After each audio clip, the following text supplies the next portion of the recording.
polipimiz bachadonni yuqori devorini o'ng trubaga yaqin qismida joylashgan.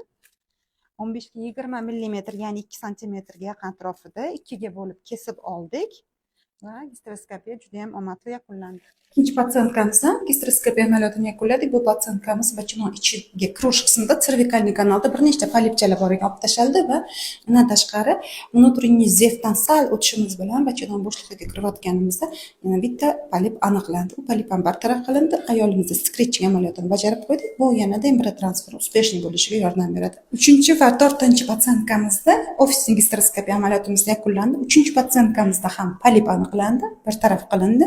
4-chi patsientkamizda birinchi perinosi omadsiz yakunlangani uchun gastroskopiya protsedurasiga keldi va bachadon ichida yengil yallig'lanish alomatlari aniqlandi.